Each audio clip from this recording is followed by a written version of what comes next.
ඉතින් අද දවසේදී මම මාතෘකා තබන්නට යෙදුනේ සංයුක්ත නිකායේ වේදනා සංයුක්තයට අයිති ලෝක කාමගුණ වර්ගයට අයත් වන මාරපාස සූත්‍ර දේශනාවයි.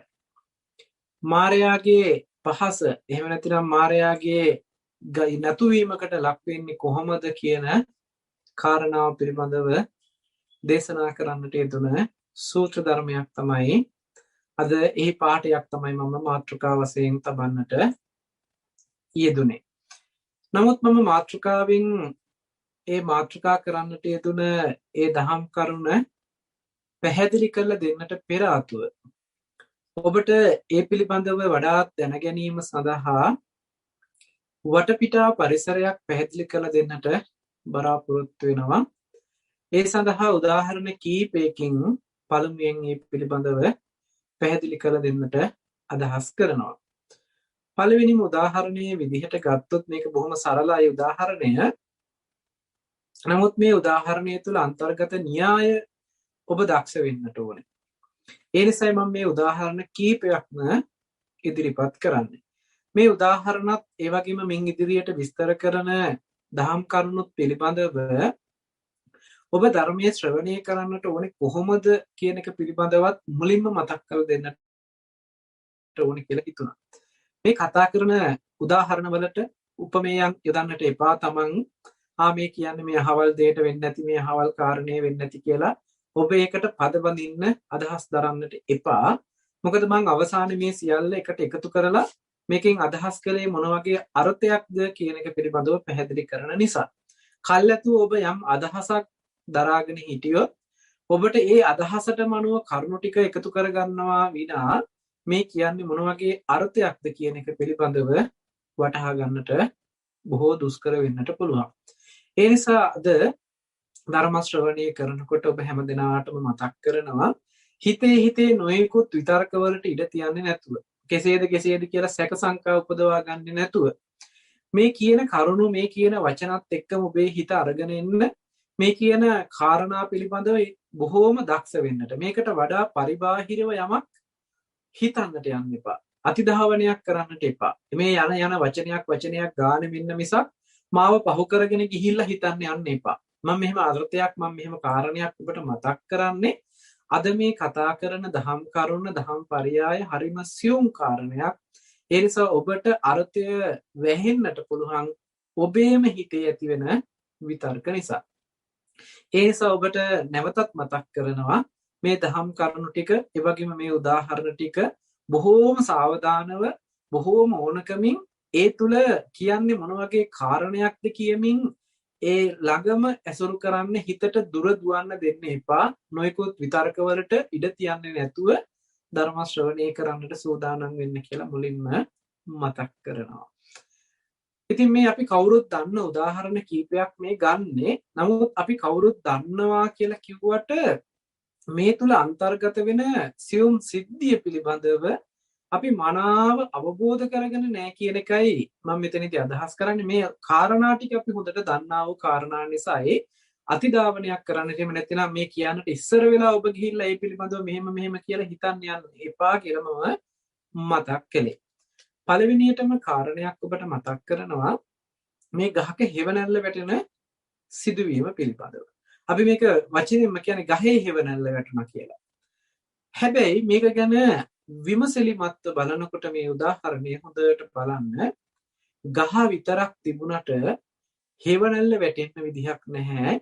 හෙවණැල්ල වැටෙන්න එහෙම නැතිනම් පිහිටන්න පොළව නොතිබ්බොත් මේ හෙවණැල්ලට වැටෙන්න තැනක් නැහැ. ගහයි පොළවයි දෙකම තිබුණත් හෙවණැල්ලක් වැටෙන්නේ නැහැ මේ ගහට ආලෝකයක් වැටෙන්නේ නැතිනම්. එහෙනම් අනිවාර්යයෙන්ම සූර්යාලෝකය ලැබෙන්නට ඕනේ. ඉරත් ගහත් පොළවත් කියන මේ තුන්දෙනාම එකට සම්බන්ධ වුණොත් පමණමයි හෙවණැල්ලක් විද්‍යමාන වෙන්නේ. යම් වෙලාවක ඉර නොතිබුණොත් ගහ පොළව තිබුණත් හෙවණැල්ල වැටෙන්නේ නැහැ. යම් වෙලාවක ඉරක් තිබිලා ගහක් තිබිලා පොළව නොතිබ්බොත් ඒත් හෙවණැල්ලට පිහිටන්න තැනක් නැහැ. හෙවණැල්ල වැටෙන්නේ නැහැ. වැටෙන්න පිහිටන්න බෑ. ඒ වගේම ඉරක් තියෙනවා පොළවක් තියෙනවා. ගහ නැතුව තිබුණොත් ඒත් හෙවණැල්ලක් වැටෙන්න විදිහක් නැහැ. එහෙමනම් මේ හෙවණැල්ල කියලා කියන්නෙම ඉර ගහ පොළව කියන මේ තුන් සාධකයේම එකට එකතු වෙච්ච තැන නිර්මාණය වෙන ඵලයක්. එහෙම නැත්නම් නිර්මාණය වෙන දේ තමයි හෙවණැල්ල කියලා කියන්නේ. එතකොට මෙතනදී අපි හොඳට තේරුම් ගන්න ඕන කාරණය තමයි මේ ඉරයි ගහයි පොළවයි කියන මේ තුන් සාධකයම නොතිබුණේ නම් හෙවණැල්ලක් විද්‍යමාන වෙන්නේ නැහැ වගේම මේ තුන් සාධකයේ එකට යොමු වෙච්ච වෙලාවට හෙවණැල්ල කියන එක විද්‍යමාන වෙනවා. හැබැයි මේකේ තව කාරණයක් තියෙනවා. මම මේ අපි දන්නා වූ කාරණාවට එහා ගිහිල්ලා කියන සිද්ධිය මම මේ කියන්න හදන්නේ. ඉර තිබුණත්, ගහ තිබුණත්, පොළව තිබුණත් මේ වගේ කිසිම දෝෂයක් නොතිබෙලා ඉරත් හොඳටම පායලා තියෙනවා, ගහත් හොඳටම තියෙනවා, පොළවත් හොඳටම පිහිටලා තියෙනවා. මේ තුන් සාධකේම තිබුණත් හෙවණැල්ල නොවැටී තියෙන අවස්ථාවක් තියෙනවා. ඔබට මේ වෙලාවේ හැටියට ඒ පිළිබඳව කල්පනා කරන්න කාලය ලබා දෙන්න පුළුවන්. නමුත් මම ඔබට පැහැදිලි කරන්නම් මොකද්ද මෙහෙම වෙන්න පුළුවන් සිද්ධිය කියලා. ඉරක් තියෙනවා, ගහක් තියෙනවා, පොළවක් තියෙනවා. හැබැයි හෙවණැල්ල වැටෙන්නේ නැහැ.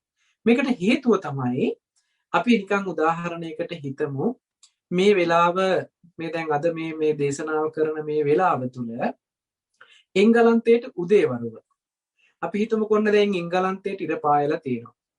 ගහ තියෙන්නේ මම මේ දේශනා කරන අපි හිතමුකෝ ලංකාවේ තමයි ගහ තියෙන්නේ.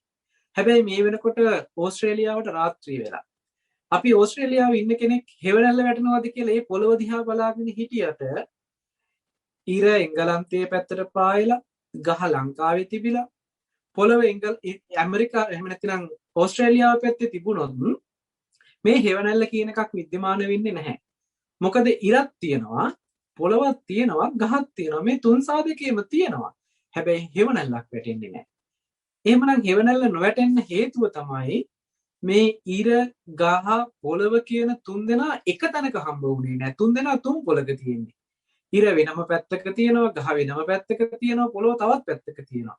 මේ තුන් සාධකයේ තුන් පොළක තිබුණට කවමදාකවත් හෙවණැල්ලක් බලාපොරොත්තු වෙන්න පුළුවන් කමක් ලැබෙන්නේ නැහැ. එහෙමනම් හෙවණැල්ලක් ලැබෙනවා නම් ලැබෙන්නෙම මේ තුන් සාධකයේම එක කෙලින් එක ළඟ එකට හම්බ වෙන්න ඕනේ. ඉරේ ඉඳන්ගෙන ආලෝකයේ ගහ මුණ ගැහෙන්නත් ඕනේ. ගහේ හරහා එන ආලෝකයේ පොළොවට පතිත වෙන්නත් ඕනේ. එතකොට තමයි මේ ගහේ එහෙම නැත්නම් ඉරත් ගහත් පොළවත් නිසා හෙවණැල්ල කියන සිද්ධියක් හම්බ වෙන්නේ.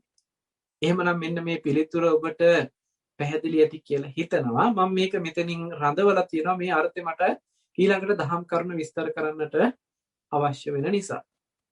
ඊළඟ කාරණාව තමයි ඔබ ඕන තරම් දැකලා ඇති. අපි හිතමු නිකන් මේක උදාහරණයකට මම ගන්නම්. මාංශ සකස් කරන කර්මාන්ත ශාලාවක් ගත්තොත්, එහෙම නැතිනම් ඍදිපිලි නිෂ්පාදනය කරන කර්මාන්ත ශාලාවක් ගත්තොත් මේ කර්මාන්ත ශාලාවක එක දංගලක් වගේ එක පැත්තකින් පටන් ගත්තාම කොටස් ටික එකතු වෙලා ගිහිල්ලා නිෂ්පාදනයේ අවසානයේදී එළියට නිකුත් කරනවා.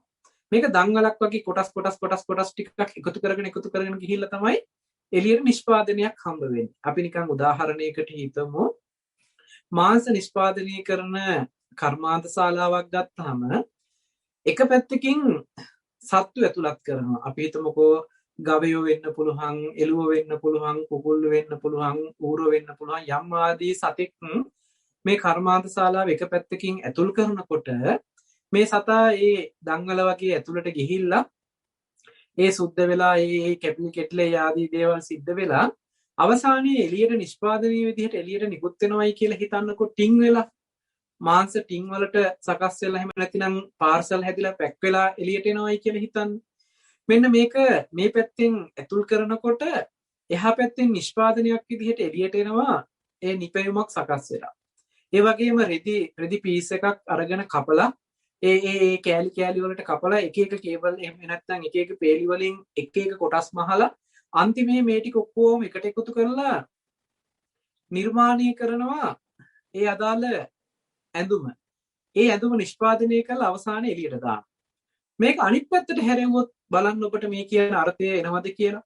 අර පැත්තෙන් මාංශ සකස් කරපු ටින් ටික මැෂින් වලට දාලා ආපහු මැෂින් ටික අනිත් පැත්තට කැරකුවොත් ටින් ටික අනිත් පැත්තට ඇවිල්ලා මැෂින් ටික කැරකිලා අනිත් පැත්තට එනකොට ඒ අවසාන ඵලය ලබා දෙන්න වැය වෙච්ච සත්තු ටික ආපහු නැගිටලා ඇවිදලා යයිද කියලා බලන්න.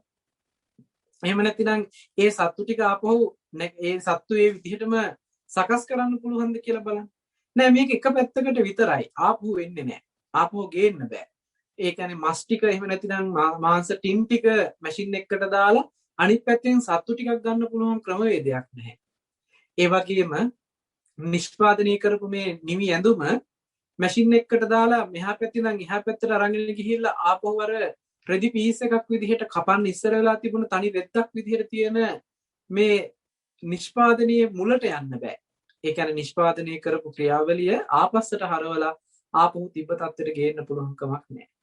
ඒ නිසා මේක හොඳට මේ කියන අර්ථය තේරුම් ගන්නට ඕනේ. මේ පැත්තේ මාංශය එහෙම නැතිනම් සතෙක් ඇතුල් කරපු නිසා තමයි එහා පැත්තෙන් මාංශය වෙලා ටින් වලට සකස් වෙලා නිෂ්පාදනයක් විදිහට එළියට එන්නේ. මේ නිෂ්පාදනය කොයිම වෙලාවකවත් ආපහු අර මුල් ආරම්භක අවස්ථාවට පත් කරන්න පුළුවන් කමක් ලැබෙන්නේ නැහැ. මුල් ආරම්භක අවස්ථාවට මේක බහාලන්නත් බෑ. එතෙන්ට අරන් ගිහිල්ලා මේ අහවල් සතා කියලා කියන්නත් බෑ. නමුත් අපි මේ සතාගේ නමින් මේක නම් කරනවා. එහෙම නැත්නම් ඒ සත්තු වර්ගයෙන් නම් කරනවා. එහෙම නැත්නම් අර මුලින් තිබුණ ඇඳුම් වර්ගය එහෙම නැත්නම් ඒ අමුරෙද්දේ වර්ගයෙන් නම් කරනවා. ඒ කොටන් එහෙම නැත්නම් ඒ විදිහේ ඒ ඇඳුම මේ වගේ වර්ගයෙන් යුක්තයි කියලා. හැබැයි එහෙම නම් කළාට ඒ ඇඳුම ආපහු අර මුල් යථා තත්ත්වයට පත් කරන්න පුළුවන් කමක් ලැබෙන්නේ නැහැ. ඒ වගේම අර ටින් වලට සකස් කරපු මාංශය නැවත මුල් තිබුණ යථා තත්ත්වයට ගේන්න පුළුවන් කමක් ලැබෙන්නේ නැහැ. මේක එක පැත්තකට විතරයි යන්නේ. ආපහු හරවන්න බෑ. මේ කර්මාන්ත ශාලාවල මේ එක පැත්තකට විතරක් යන ක්‍රමවේදයක් තියෙනවා. මෙන්න මේකත් හොඳට තේරුම් ගන්න. මේ පැත්තෙන් එකතු කරන දේවල් අනිත් පැත්තෙන් නිෂ්පාදනයක් විදිහට අපිට ලැබෙනකොට ඒ නිෂ්පාදනීය වෙච්ච ප්‍රතිඵලය ආපහු අනිත් පැත්තට හරවලා ඒකට හේතු වෙච්ච කාරණා ටික නැවත එළියට ගන්නවා කියන සිද්ධියක් කරන්නට පුළුවන් කමක් ලැබෙන්නේ නැහැ.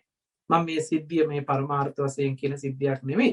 සාමාන්‍ය ලෝකේ අපි පෙන්නන සිද්ධියකට උදාහරණයක් පෙන්වන්නයි මම මේ කාරණේ ගත්තේ. මේ කාරණාවත් මට අවසානයේදී අවශ්‍ය වෙනවා මේ දහම් කරුණ පැහැදිලි කිරීම සඳහා. ඊළඟට තවත් ඔබට උදාහරණයක් ගන්නම් මම. ඒ උදාහරණය තමයි අපි කවුරුත් දවසකට වාර කීපයක් තමන්ගේ මූණ බලා ගන්න කණ්ණාඩිය පිළිබඳව. අපි කණ්ණාඩිය ළඟට ගිහිල්ලා මූණ බලනකොට මේ කණ්ණාඩියට වැටිලා තියෙන ඡායාව දිහා තමයි අපි බලන්නේ. මේ කණ්ණාඩියට වැටිච්ච ඡායාව කණ්ණාඩියේ උපවත්භාවය නිසායි. එහෙම නැත්නම් කණ්ණාඩියේ යම් වෙලාවක ඒ තියෙන ඔපේ මැකිලා ගිහිල්ලා එහෙම නැත්නම් උපවත්භාවය paludu වෙලා තියෙනවා නම් එහෙම නැත්නම් ඒ උඩින් මොනවා හරි පුස් වගේ මොනවා හරි ෆංගස් වගේ මොනවා හරි දෙයක් හැදිලා තිබුණොත් ෆේඩ් වෙලා තිබුණොත් මේ කණ්ණාඩිය අපිට මේ කණ්ණාඩිය ඇතුළට වැටෙන ඡායාව පැහැදිලිව බලා ගන්න පුළුවන් කමක් නැහැ. ඒ නිසා අපි මේ කණ්ණාඩිය හොඳට පිහදාලා නැවත උපදාලා ගත්තාම ඔන්න ආපහු හොඳට මේ කණ්ණාඩිය ඇතුළට වැටෙන ඡායාව බලන්න පුළුවන්කම තියෙනවා. එතකොට මේ ඇස් එහෙම නැතිනම් මේ කණ්ණාඩිය ළඟට අපි ගිහිල්ලා හොඳට මේ කණ්ණාඩියට නැඹුරු වෙලා අපි කණ්ණාඩියේ ඡායාව දිහා බලාගෙන අපේ මේ මූණේ තියෙන අඩුපාඩු එහෙම නැතිනම් ඒ ස්වභාවය පිළිබඳව හොඳට විමසලා බලන්න පුළුවන්කම තියෙනවා. හැබැයි එහෙම විමසලා බලන්නේ හොඳට කණ්ණාඩියට වැටිච්ච ඡායාව දිහාම බලාගෙන මිසක් කණ්ණාඩියෙන් ඔබට බලලා නෙමෙයිමයි. කණ්ණාඩිය දිහා බලලා කණ්ණාඩියට වැටිච්ච ඡායාව දිහාමයි අපි හොඳට අවධානය යොමු කරලා තියෙන්නේ. අපි යම් වෙලාවක මූණ බලන්න ඕනකම තියෙනවා නම් අපි යන්නේ කණ්ණාඩිය ළඟට. මොකද කණ්ණාඩිය ළඟට යන්නේ කණ්ණාඩියේ මූණ තියෙන හින්දාද? ඒ කියන්නේ කලින් මූණ අපි බලනකොට ඒ කණ්ණාඩියේ කලින් අපි බලපු මූණ ඉතුරු වෙලා තියෙනවා එතන. ඒ රූපේ වැටිලා තියෙනවා. ඒ නිසා අපිට ගියොත් කණ්ණාඩිය ළඟට ඒ පරණ රූපය අපව බලන්න පුළුවන් කියන අදහසින්ද අපි කණ්ණාඩිය ළඟට යන්නේ. නෑ, එහෙම අදහසක් අපි ළඟ ඉතුරු වෙන්නේ නැහැ. මොකද අපි දන්නවා කණ්ණාඩිය ළඟට ගියාමයි කණ්ණාඩියට ඡායාව වැටෙන්නේ. කණ්ණාඩිය ළඟින් එළියට ආපු ගමන්ම කණ්ණාඩිය ඇතුලේ ඡායාව ඉතුරු වෙන්නේ නැහැ. හැබැයි මේ ඡායාව කණ්ණාඩියට වැටුණ ඡායාව නැති කරන්න සඳහා එහෙම නැතිනම් මේ ඡායාව නැති කරවීම පිණිස එහෙම නැත්නම් ඉතින් අයින් කරන්න අපිට අමතරයෙන් දරන්න වෙහෙසක් අවශ්‍ය නැහැ. ඒ වෙනුවෙන් අපිට විශේෂයෙන් කරන්න කියලා ක්‍රියාවලියක් නැහැ. කණ්ණාඩිය ඉදිරියට ගියාම කණ්ණාඩිය ඇතුලේ ඡායාව වැටෙනවා. කණ්ණාඩිය ළඟින් අයින් වෙනකොටම ඒ ඡායාව නැති වෙලාම යනවා. එහෙම නැතු අපි කණ්ණාඩිය ළඟට ගිහිල්ලා මේ අපි යනකොට ඡායාව ඉතුරු වෙනවා. ඒ ඡායාව අපි මකලා දාන්න ඕනේ. එහෙම නැතිනම් පිහලා දාන්න ඕනේ, හොදලා දාන්න ඕනේ, අතු ගාලා දාන්න ඕනේ කියලා මේ කණ්ණාඩියේ වැටිච්ච ඡායාව නැති කරන්න අපිට කිසිම දෙයක් කරන්න අවශ්‍ය නැහැ. කරන්න තියෙන එකම දේ තමයි කණ්ණාඩිය ළඟින් අයින් වෙන එක විතරයි. කණ්ණාඩිය ළඟට යන නිසාම කණ්ණාඩිය ළඟට ඡායාව වැටෙනවා. කණ්ණාඩිය ළඟින් අයින් වෙන නිසාමයි කණ්ණාඩියට වැටෙන ඡායාව නැතුව යන්නේ. එහෙමනම් මෙන්න මේ කණ්ණාඩියට වැටෙන ඡායාව පිළිබඳව අපි මේක හොඳට දන්නා වූ කාරණයක්. නමුත් මේ කණ්ණාඩියට වැටෙන ඡායාව වැටීම සඳහා එහෙම නැතිනම් ඡායාව ලබා ගැනීම පිණිස තමයි මේ කණ්ණාඩිය කියන එක හදලා තියෙන්නේ. එහෙම නැතිනම් අපි උදාහරණයකට ගමු. විශාල කළු ගලක් දිහා අපි කළු ගලක් ළඟට ගිහිල්ලා මේ කළු ගල ළඟට ගිහිල්ලා හිටගත්තාම කළු ගලේ අපේ රූපේ ඡායාව වැටලා පේන්නේ නැහනේ. මේ කියන්නේ හෙවණැල්ල නෙමෙයි. අර කණ්ණාඩිය වගේ අපිට පේන ඡායාව මට්ටම. මේ කළු ගල ළඟ අපිට එහෙම පේන්නේ නැහැ. යම් කෙනෙක් මේ කළු ගල හොඳට මටසිලට වෙන විදිහට රැහැලා යම් මැෂින් වලින් කපලා මේ කළු ගල හොඳට පොලිෂ් කරලා ගත්තොත් ග්‍රැනයිට් මට්ටමකට එහෙම නැතිනම් ග්‍රැනයිට් එකක් වගේ හොඳට පොලිෂ් කරොත් මේ ග්‍රැනයිට් එකේ එහෙම නැතිනම් මේ හොඳට මැදපු මේ සුමට පෘෂ්ඨය තුල අපිට ඔන්න හොඳට බලන්න පුළුවන් අපේ ආපහු ඡායාව වැටිච්ච බව. කණ්ණාඩියක් ළඟට ගිහිල්ලා බැලුවා වගේම හොඳට බලන්න පුළුවන් අවස්ථාවක් තියෙනවා මේ ග්‍රැනයිට් එකක් ළඟට ගිහිල්ලා බලපුවාම. එහෙම නැතිනම් බිම හොඳට පොලිෂ් කළාම අපිට මේ හොඳට කණ්ණාඩිය වගේ බලන්න පුළුවන්කම තියෙනවා මේ බිම හොඳට පොලිෂ් කළාම. ඒ වගේ යම් ඔපයක් ඇති මට්ටමකට පත් කළොත් යම් දෙයක් හොත්තට මැදලා හොත්තට මටසිරට කරලා ඔප දමලා ගත්තාම මේ ඔපය තුල අපිට මේ ඡායාව බලා ගන්න පුළුවන්කම තියෙනවා. ඉතින් මෙන්න මේ උදාහරණ තුන හොඳට මතකයේ තබා ගන්න. මොකද ඉදිරියේදී මට මේ උදාහරණ තුන අවශ්‍ය වෙනවා. ඉතින් මේ උදාහරණ තුන මතක් කළා. මම මේ උදාහරණ තුන පැත්තකින් තබලා අද මාතෘකා කරගත්ත දහම් කාරණාවට යොමු වෙන්න. මේ දහම් කාරණාවේදී මතක් කරනවා බුදුරජාණන් වහන්සේ මහණෙනි කියලා ආමන්ත්‍රණය කරලා ඉෂ්ඨකාන්ත මනවඩන ප්‍රිය වූ කාමයන්ගෙන් යුක්ත වූ ඒ කටයුතු වලට එහෙම නැතිනම් ඒ ආශ්‍රිතව කටයුතු වලට මේ ඇසින් දැක යුතු රූප තියෙනවා නම් ඒ මනාප එහෙම නැතිනම් ඒ හිත වඩන ඒ රූපයන් පිළිබඳව සතුට සිතින් පිළිගන්නවා නම් එහෙම නැතිනම් ඒ ගැන ಗುಣ කියා සතුටු වෙනවා නම් ඒ වගේම බැසගෙන ගැලීලා වාසය කරනවා නම් මෙන්න මේක කියනවා මායාගේ ගැනීමකට ගිහිල්ලයි කියලා. මරුවා සමග වාසය කරන්නට ගිහිල්ලා. මරුවගේ නවාතැනට ගිහිල්ලා. ඒ වගේම මල පුඩුවක් තමන්ගේ ගෙලට දාගත්තා කියලා. ඒ කියන්නේ මල පුඩුව කියලා කියන්නේ ඒ කියන්නේ අපි අර යම් උගුල් අටවන්නේ සත්තු අල්ලන්න අන්න ඒ වගේ මායාව විසින් අටවපු උගලකට අපි අහු වෙලා මර පුඩුවක් අපේ ගෙල දාගත්තා වගේ. එහෙම කරගත්තාම මායාවගේම බන්ධනයකට බැඳුනා වෙනවා.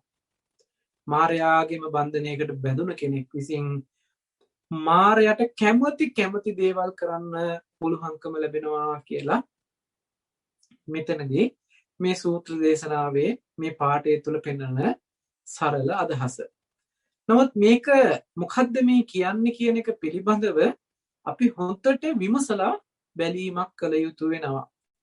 මෙතනදී මේ විමසලා බලනකොට මේ පිළිබඳව අපිට හොඳ තීක්ෂණ නුවණකින් මේ කියන කාරණේ පැහැදිලි කරලා බලන්නට ඕනේ.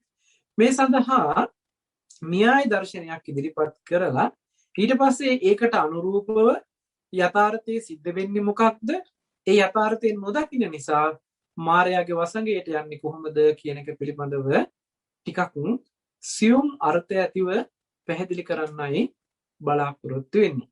ඒ නිසා මෙතනින් එහාට කියන මේ දහම් කරුණ ස්වභාවයෙන් බොහෝම සියුම් සිදුවීමක්. ඒ නිසා සියුම් බව වැඩි නිසා අපේ අවධානයේ සිහිය නුවණ හුත්තට යොමු කරවලා හිතේ වෙන අදහස් වලට ඉඩ තියන්නේ නැතුව හොන්දට හිත යොමු කරලා මේ දහම් කරුණු ශ්‍රවණය කරන්න කියලා නැවතත් මම මේ වෙලාවේදී මතක් කරනවා. මොකද මේක අල්ලගන්න එහෙම නැතිනම් මේක ග්‍රහණය කරගන්න අපහසු වුණොත් ටිකක් අමාරු වෙනවා අපිට ඊට පස්සේ ඉතුරු කරුණු ටික පැහැදිලි කරගන්න. මෙතනදී මේ චක්කු විඥාණයෙන් විඤ්ඤාය වෙන එහෙම නැතිනම් චක්කු විඤ්ඤාය වෙන මට්ටමක් කතා කරනවා. ඒ කියන්නේ මේ ඇහැ පිළිබඳ වූ සිදුවීමක් තමයි මේ කියලා තියෙන්නේ. රූපේ එහෙම නැතිනම් ඇහෙන් දකින රූපය ඉෂ්ඨකාන්ත මනාප ප්‍රිය වූ රූප කාමයේ ඇති කරගන්න පුළුවන් වූ රූප බවට පත් වෙලා ඒ වගේම අභිනන්දනය කරන එහෙම නැතිනම් අභිවදනය කරන අජ්ජෝසායතින් බැසගෙන කටයුතු කරන්නට පුළුවන්කම ලැබෙන විදිහට මායාගේ භූමියටම පත් වෙලා මායාගේම වසඟයට ගිහිලා තියෙනවා කියන කාරණාව මතක් කරනවා. මේකේ හැබෑවටම සිද්ධ වෙන සිද්ධිය එහෙම නැතිනම් මේ හැබෑවටම සිදුවෙන ධර්මතාවය මුලින් පැහැදිලි කරලා ඉන්නවා. අපිට පේනවා කියන සිද්ධියක සිද්ධ වෙලා තියෙන ධර්මතාවය තමයි ඇහත් රූපයත් චක්කු විඥානයත් කියන මේ තුන්දෙනා එකට එකතු වීම නිසා ස්පර්ශයක් ඇති වෙනවා. මේ ස්පර්ශය නිසා වේදනා සංඥාවක් ඇති වෙලා සංකාර මට්ටමින් විඥානයක් උපද්දවනවා.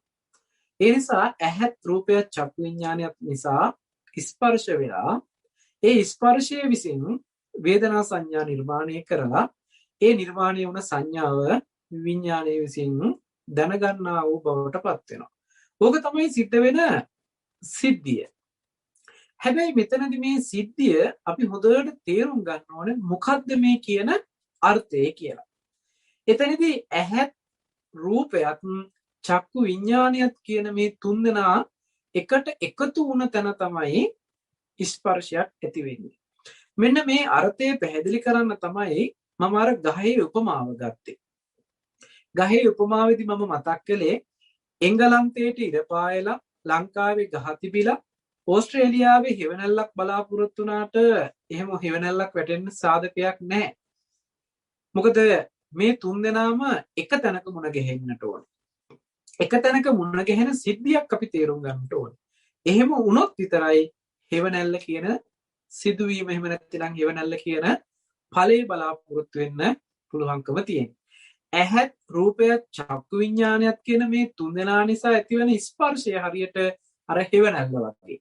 මෙතනදි හොඳට අර්ථ ගන්න ඕනේ මෙතන ගහේ හෙවණ එහෙම නැත්නම් ගහත් ඒ කියන්නේ ඉරත් ගහත් පොළවත් නිසා ඇතිවන හෙවණැල්ල වගේ කියලා හෙවණැල්ල උපමා කළේ මෙන්න මේ ඇතිවෙන ස්පර්ශය පැහැදිලි කරන්න. එතනදී ඉරත් ගහත් පොළවත් කියලා සඳහන් කළේ මේ ඇහත් රූපයත් චක්කු විඥානයත් කියන සිද්ධි තුන පැහැදිලි කරන්න. එතකොට මෙතනදී කොහොමද මේ ඇහැ රූප චක්කු විඥාන කියන තුන්දෙනා එක තැනක හම්බ වෙන්නේ? අපි අද වර්තමානයේදී මේ ගන්න අර්ථයේ පොඩි වෙනසක් තියෙනවා. ඇහැ කියලා මේ පැත්තට අත දික් කරනවා. ඇහැට පේන රූපේ කියලා මේ පැත්තට අත දික් කරනවා. ඇහත් රූපයත් එතෙන්ට යොමු වෙන චක්කු විඥානයත් කියලා තමයි අපි කතා කරන්නේ. ඇහැ රූප චක්කු විඥානය කියලා මේ දෙන්න එකතු කරන්නේ චක්කු විඥානයෙන් කියලා තමයි ගන්න. එතකොට ස්පර්ශය බැහැර වෙච්ච ස්පර්ශයක් වෙනවා. නමුත් මේකේ දෝෂයක් තියෙනවා. මෙතන ගන්න අර්ථයන් වල පුංචි පටලවිල්ලක් තියෙනවා. ඒ පටලවිල්ල ලියන්න තමයි මම අර කණ්ණාඩිය පිළිබඳව කතා කරපු උපමාව ගත්තේ. එතකොට අපි කණ්ණාඩියේ ඉස්සරහට ගිහිල්ලා කණ්ණාඩිය දිහා බලපුවාම කණ්ණාඩියට වැටලා තියෙන ඡායාවම අපිට පේනවා මිසක් කණ්ණාඩියෙන් ඔබ්බේ වූ දෙයක් අපි බලලා නැහැ කණ්ණාඩිය ඇතුලේ. කණ්ණාඩියට වැටෙන ඡායාවමයි අපි බලලා තියෙන්නේ. එහෙමනම් මේ ඉස්සරහින් තිබුණයි කියලා අපි කිව්වට ඒ රූපේ පිළිබඳව අපි දැකලවත් නැහැ. ඒ සතර මහා ධාතු වලින් රාශි වෙච්ච රූපයේ සටහන මේ ඇහැට වැටිලා තියෙන එහි ඡායාව මට්ටමට. අපි සාමාන්‍යයෙන් දන්නවා මේ ඇහැ කියන්නේ ප්‍රසාද මට්ටමක් චක්කු ප්‍රසාදේ කියලා. මේ චක්කු ප්‍රසාදයේ හැදිලා තියෙන්නේ මේ ඉස්සරහට එන රූපවල එහෙම නැත්නම් මේ ඉස්සරහ තියෙන සතර මහා ධාතු රූපයේ ඡායාව වට ගන්න පුළුවන් විදිහට තමයි ප්‍රසාදය හැදිලා තියෙන්නේ. ඒකට චක්කු ප්‍රසාදය කියලා කියනවා. මේකේ කෘත්‍යය තමයි හරියට කණ්ණාඩියේ ඒ මූණ බලන්න පුළුවන්කම ලැබෙන. එහෙම නැතිනම් ඒකට ඡායාවක් වැටෙන විදිහට මේ කණ්ණාඩිය උපවත් වෙලා තියෙන්නේ. එහෙම නැතිනම් ඒ කණ්ණාඩිය තුල ඡායාව වැටෙන්න පුළුවන් වෙන විදිහට රසදිය ආලේප කරලා ඒක තුල අර වැටෙන ඡායාව පතිත වෙන්න පුළුවන් පරිසරය හදලා තියෙනවා. අන්න ඒ වගේම සිද්ධියක් මේ ඇහැ කියලා කියන්නේ. ඇස් ඉදිරි පිටට එන ඕනෑම රූපයක ඒ සතර මහා ධාතු රාශි වෙලා තියෙන හැඩයට අදාළ වෙන විදිහට ඡායා මාත්‍රයක් මේ ඇහැ ඇතුළට වැටෙන ප්‍රතිබිම්බයක් විදිහට එහෙම නැතිනම් ඡායාවක් විදිහට වැටෙන විදිහට තමයි මේ ඇහි ප්‍රසාදය හැදිලා තියෙන්නේ. මොකද මේ බහැර රූප තිබ්බ පමණකින් මේ ඡායාව වැටෙන්නේ නැහැ. මේ ඇහැට ඡායාව වැටෙන්න නම් ආලෝකයේ තිබිය යුතුම වෙනවා. ආලෝකයේ මේ බහැර තියෙන රූපයකට වැටිලා එයින් එන ආලෝක පරාවර්තනය තමයි මේ ඇහැ ඇතුළට වැටෙන ඡායා මට්ටම කියලා කියන්නේ. එතකොට ඇහැ කියලා කියන්නේ මෙන්න මේ වැටෙන ප්‍රසාදය. එහෙම නැත්නම් සකස් කරන උපය තමයි චක්කු ප්‍රසාදය කියලා කියන්නේ. මෙන්න මේ චක්කු ප්‍රසාදයට වැටුන ඡායාව තමයි රූපය කියලා කියන්නේ. සතර මහා ධාතු වලින් සකස් වෙලා උපනංවපු එහෙම නැතිනම් උපාදාය මට්ටමටපත් කරපු රූපය තමයි මේ ඇහැට වැටුන වර්ණ රූපේ. සතර මහා ධාතු නොතිබුණේ නම් මෙහෙම වර්ණ රූපයක් වැටෙන්නේ නැහැ. නමුත් අපිට පේන්නේ හැම වෙලෙම මේ ඇහැට වැටුන වර්ණ රූප. ඒකයි ඇහැත් රූපයක් කියලා කියනකොටම ඇහැට පෙනිලා තියෙන වර්ණ රූපයක් විතරමයි. අර ආලෝකයේ විසින් මේ ඇහැට පතිත කරපු ඇහි ප්‍රසාදයට පතිත කරවපු ඒ ඡායාව විතරමයි මේ ඇහැට හම්බ වෙලා තියෙන්නේ. එතකොට ඔන්න ඇහැට වැටෙන ඡායාව කියන රූපෙත් මේ දෙක එකට එක ළඟ හම්බෙලා තියෙන. ඇහෙදිමයි හම්බ වෙන්නේ. කණ්ණාඩියට වැටෙන ඡායාවත් කියන මේ දෙකම කණ්ණාඩිය ළඟ තියෙන්නේ. අපි හිත යොමු කරන්නේ කණ්ණාඩියටනේ. අපි රූප බලන්න කියලා හිත යොමු කරලා තියෙන්නේ කණ්ණාඩිය පැත්තට. හිත යොමු කරන්නේ කණ්ණාඩියට. කණ්ණාඩිය කියලා කියන්නේ උපවත් වෙලා තියෙන තැන. ඡායාව වැටලා තියෙන්නේ කණ්ණාඩියටමයි. එතකොට ඔන්න දැන් තුන් දෙනාම මේ එක ළඟ එකතු වෙලා තියෙනවා. ඒ වගේ ඇහැට වැටුන ඡායාවත් එතෙන්ට යොමු කරපු චක්කු විඥානය කියන මේ තුන් දෙනාම මේ ඇහැ ළඟදී මුණ ගැහෙනවා. මේ තුන් දෙනාම එකම තැනකදී මුණ ගැහෙනකොටයි ඵලයක් හැදෙන්නේ ස්පර්ශය කියලා. ඒකයි තින්නම් සංගති පස්සෝ කියලා කියන්නේ මේ තුන් දෙනාගේ එකතු වීම ස්පර්ශයයි කියලා. අපි මේක දැක්කොත් ඇහැ මේ පැත්තේ රූපේ මේ පැත්තේ චක්කු විඥානේ තවත් කොයි පැත්තක හරි තියෙනවා කියලා ගත්තොත් මම අර කිව්ව උදාහරණේ වගේ ඉර පායලා තියෙනවා එංගලන්තයට, ගහ තියෙනවා ලංකාවේ, ඕස්ට්‍රේලියාවට වෙලා හෙවණැල්ල වැටෙනකම් බලන් හිටියට මේක කවදාකවත් සිද්ධ වෙන සිද්ධියක් නෙමෙයි. තුන් පොලක මේ කාරණා තුන තියාගෙන කවදාක්වත් හෙවණැල්ලක් ප්‍රාර්ථනා කරන්න බෑ, හෙවණැල්ලක් ලැබෙන්නේ නැහැ. ඒ වගේ ඇහැ මේ පැත්තේ තියාගෙන රූපය හරි ගොඩාක් ඈත කෙලවරේ රූපේ තියාගෙන අපි ඈත පේනවා කියලා ගොඩාක් ඈත පේනවා කියලා කතා කරනවානේ. ඒ තියෙන රූපයක් දැක්කේ කියලා. එච්චරකට එහා ඈත තියෙන රූපෙකුයි මෙහා පැත්තේ කෙලවරේ තියෙන මේ ඇහැයි ඒ දෙක සම්බන්ධ කරන්න විඥානයක් තව කොහෙන් හරි සම්බන්ධ කරලා මේ තුන්දෙනා එකතු වෙච්ච නිසා ස්පර්ශයක් වෙනවා කියලා කිව්වොත් හරියට එංගලන්තේ ඉරපායලා ලංකාවේ තියෙන ගහේ හෙවණැල්ලක් ඕස්ට්‍රේලියාවට වැටෙනවා කියලා කිව්වොත් ඒක හරි වෙන්න ඕනේ. ඒක නිවැරදි වෙන්න ඕනේ. එමනම් අපි දන්නවා මේ න්‍යාය වැරදි කියලා. ඒ ක්‍රමයේ දෝෂයක් තියෙනවා කියලා. හැබැයි මේ තුන්දෙනාම එකට එකතු වෙන තැනක් අපිට හම්බ වුණා. අන්නේ එකතු වෙන තැනේදී හෙවණැල්ල කියන එක බලන්න පුළුවන්කම තියෙයි. ඒ වගේ ඇහැ රූප චක්කු විඥාන කියන මේ තුන්දෙනාම එකට එකතු වෙන තැනක් අපිට හම්බ වෙන්න ඕනේ. ඒ හම්බ වෙන න්‍යාය තමයි මේ බුදුරජාණන් වහන්සේ පෙන්වන්නේ. ඇහත් රූපයත් චක්කු විඥානයත් කියපුවාම අපි දක්ෂ වෙන්න ඕනේ මේ රූපේ කියලා කියන්නේ මොකටද? ඇහැ කියලා කියන්නේ කොතෙන්ටද? චක්කු විඥානය කියන්නේ මොකකටද කියන එක. ඇහැ කියලා කතා කළේ මේ මාංශ චක්සුසේ තුල තියෙන ප්‍රසාදයක් ඇතිවීම පිණිස අර උපය ඇතිවීම පිණිස සකස් වෙච්ච චක්කු ප්‍රසාදය. ඔක ප්‍රසාදේ කියන මට්ටම ඔබට ඕනනම් කණ්ණාඩිය වගේම මේ ප්‍රසාදේ මට්ටම මේ ඇහෙත් තියෙනවා කියන එක දැනගන්නට ඔබට අවස්ථාව තියෙනවා. මම ඒකට ප්‍රායෝගිකව කියන්නම්. කණ්ණාඩිය ළඟට ගියපුවාම කණ්ණාඩියේ ඡායාව වැටිලා අපිට රූපේ පේනවා වගේ මේ ඇස් ගාවට පොඩ්ඩක් එහෙම නැතිනම් මේ මාංශ චක්සුසේ ළඟට ඔබ පොඩ්ඩක් කිට්ටු වෙලා බලන්න තව කෙනෙකුගේ හෝ තමන්ගේ කණ්ණාඩි ළඟින් හෝ මේක දකින්න පුළුවන්. කෙනෙකුගේ ඇස් ළඟට පොඩ්ඩක් කිට්ටු වෙලා බලන්න ඒ ඇහි තමන්ගේ ඡායාව වැටෙනවා පේනවා. කණ්ණාඩිය ළඟට ගිහිල්ලා බලපුවාම ඡායාව කණ්ණාඩියේ වැටුණා වගේ මේ ඇහැ ළඟටත් බලපුවාම අපේම රූපේ අපිට මේ ඡායාවක් විදිහට මේ ඇහි පේන මට්ටමක් තියෙනවා. ඒ තමයි මේ ප්‍රසාද මට්ටම. මේක කවදාකවත් මේ අපි මේකත් මේ නම් කරලා තියෙන්නේ අපේ අඳුනා ගැනීමේ පහසුවට. නමුත් මේ කියන ප්‍රසාද මට්ටමට වැටෙන ඡායාවත් ප්‍රසාද මට්ටම. ඒ කියන්නේ ප්‍රසාදේ කියන්නේ චක්කු වැටෙන ඡායාව රූප වර්ණ රූපය එතෙන්ට යොමු කරන හිතින් තමයි මේ තුන්දෙනා එකට එකතු කරන්නේ. මේ තුන්දෙනා එකට එකතු වෙච්චාම ලැබෙන ඵලය තමයි ස්පර්ශය කියලා කියන්නේ. ඇහත් රූපයත් චක්කු විඥානයත් කියන මේ තුන්දෙනා නිසා තුන්දෙනාගේ ස්පර්ශ තුන්දෙනාගේ එකතු වීම නිසා ලැබෙන ඵලය තමයි ස්පර්ශය කියන්නේ. එතකොට මේ ලැබෙන ස්පර්ශය මේ ඇහැට අයිති කියලා කිව්වොත් හරි රූපෙට අයිති කියලා කිව්වොත් හරි එහෙම නැත්නම් චක්කු විඥාණයට අයිති කියලා කිව්වොත් හරි මේ උත්තර තුනම වැරදි. ඒකට හේතුව මම පෙන්නන්න තමයි අර කර්මාන්ත ශාලාවක කතාව ගත්තේ. මේ පැත්තෙන් යමක් ඇතුළට ඇතුල් කළොත් ඒක ආපහු මේ පැත්තෙන් එළියට දැම්මොත් ඒ නිෂ්පාදනය කරපු දේම එළියට එනවද? එහෙම නැත්නම් මේ පැත්තෙන් ඒ සත්තු ටික ඇතුල් කරලා අනිත් පැත්තෙන් මාංශයේ ටින් වලට ඇහුරලා ටින් ටික එළියට එනවා නම් මේ පැත්තෙන් ආපහු ටින් ටික මැෂින් වලට ඇතුල් කළොත් මැෂින් ටික අනිත් පැත්තට වැඩ කරන්න හදලා ඉවර වෙලා එහා පැත්තෙන් සත්තු ටික නැගිටලා යනවා වගේ කියන සිද්ධියක් බලාපොරොත්තු වෙන්න පුළුවන්. එහෙම සිද්ධියක් विद्यमान වෙන්නේ නැහැ. එහෙමනම් ඇහැ රූප චක්කු විඥාන කියන මේ තුන්දෙනා නිසා ඇතිවෙන ස්පර්ශය ආපහු ස්පර්ශයේ පැත්තෙන් අනිත් පැත්තට හරවලා ස්පර්ශය තල්ලු කළොත් ඇහැ රූප චක්කු විඥාන කියන තුන්දෙනෙක් එළියට එයිද? එහෙම හම්බ වෙන්න හේතු නැහැ. මොකද හේතු නිසා හටගන්න ඵලය කොයිම වෙලාවකවත් නැවත හේතු නිර්මාණය කරන්න බෑ.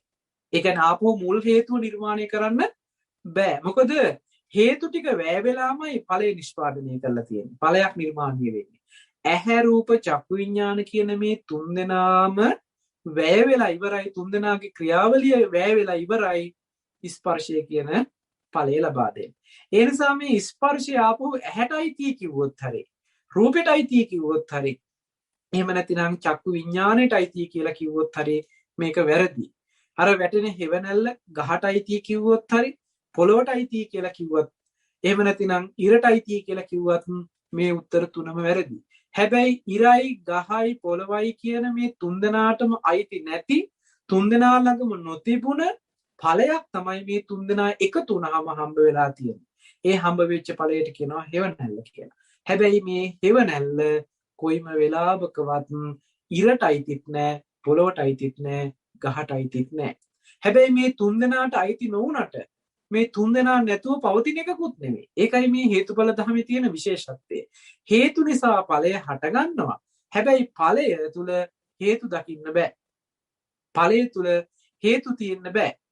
ඵලය තුල අර මුල් හේතු ටික ඒ හේතුවෙන්ම හැදිච්ච ඵලයක් මිස ඒ ඵලය නැවත හේතු වලට බහාලන්න බෑ. මේක මේ ගහේ හෙවණැල්ල කියලා හෙවණැල්ල ගහට අයිති කළොත් ඒත් වැරදි. මේ හෙවණැල්ල ඉර නිසානේ එහෙනම් ඉරට අයිති කියලා ඉරට අයිති කළොත් ඒත් වැරදි. මේ හෙවණැල්ල පොළොවේනේ තිබුණේ එහෙනම් මේක හෙවණැල්ල අයිති පොළොවට කියලා කිව්වොත් ඒත් වැරදි. මොකද පොළොව විතරක් තිබුණාට හෙවණැල්ල හම්බ වෙන්නේත් නැහැ.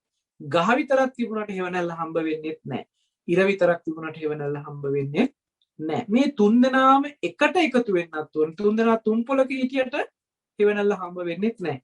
මේ තුන්දෙනා එක කෙලින් එක පෙළට හම්බ වුණාම තමයි හෙවණැල්ල කියන එක विद्यमान වෙන්නේ. එහෙනම් ඇහත් රූපයත් චක්කු විඥානයත් කියන මේ තුන්දෙනාම එකට එක තැනක මුණ ගැහෙනවා නම් ඇහත් රූපයත් චක්කු විඥානයත් කියපු ගමන්ම ඔබ අර්ථ ගන්න මේ අද මතක් කරපු අර්ථය. ඇහැ කියලා කිව්වහම මේ අර කණ්ණාඩියේ උපවත්භාවයේ වගේ මේ ප්‍රසාද චක්ෂුසේ ප්‍රසාදය. ඒ ප්‍රසාදයටම වැටුණ ඡායාව තමයි රූපය කියලා කියන්නේ. ඇහැට හම්බ වුණ රූපේ ඒක. ඇහත් රූපයත් එතෙන්ට යොමු කරවපු හිත. එතකොට මේ තුන්දෙනාම එක තැනකදී හම්බ වෙන්නේ. රූපේ සතර මහා ධාතු රූපේ හෙවණැල්ල කින්න ගන්නවා ඇහැ ළඟට. එහෙම නැත්නම් හෙවණැල්ල වැටෙන්නේ ඇහැට. එහෙම නැත්නම් ප්‍රසාදයට. එතකොට ප්‍රසාදයක් තියෙන්න ඕනේ. එතනට වැටිච්ච හෙවණැල්ල තියෙන්නත් ඕනේ. ඒ විතරක් නෙමෙයි එතෙන්ට යොමු කරපු හිතක් තියෙන්නත් ඕනේ. සවිඥානික වෙන්න ඕනේ මේ ක්‍රියාවලිය. එතෙන්ට යොමු කරපු හිතක් තියෙනකොට මේ තුන්දෙනාගේම එකතුව තුන්දෙනාම එකට එකතු වෙන තැන ස්පර්ශය කියන සිද්ධියක් හම්බ වෙනවා. යම් වෙලාවක ස්පර්ශයක් ඇති වෙනවා නම් ඒ ස්පර්ශය නිසා වේදනාවක් සංඥාවක් උපද්දවනවා. එතකොට ස්පර්ශයේ හේතු වෙලා තමයි වේදනා සංඥා දෙක එතකොට වේදනාවයි සංඥාවයි ස්පර්ශයට අයිති කියලා ස්පර්ශයට බහලා වුවොත් ඒත් වැරදි උත්තරේ. මොකද ස්පර්ශය නිසා හැදිච්ච එකක ඵලයක් නම් වේදනාව සංඥාව කියලා කියන්නේ වේදනාව සංඥාව නැවත ස්පර්ශයට බහලන්න බෑ. එහෙනම් ඔන්න ඇහැ රූප චක්කු විඥානය නිසා ස්පර්ශය ඇති වෙනවා. ස්පර්ශය කොයිම වෙලාවකවත් ඇහැටවත් වේදනාවට ඇහැටවත් රූපෙටවත් චක්කු විඥාණයටවත් අයිති කරන්න බෑ. බහලන්න බෑ. ඒ තුන්දෙනා නිසා ඇතිවෙච්ච ස්පර්ශයේ ඵලයක්මයි. ස්පර්ශය නැවත හේතුවක් විදිහට පත් කරගෙන ඒක හේතු කරගෙන වේදනා සංඥා උපදිනවා.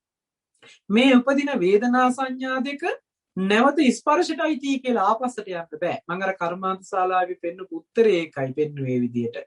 මේක ආපස්සට යන්න බෑ. මේක පැත්තකට විතරයි යන්නේ.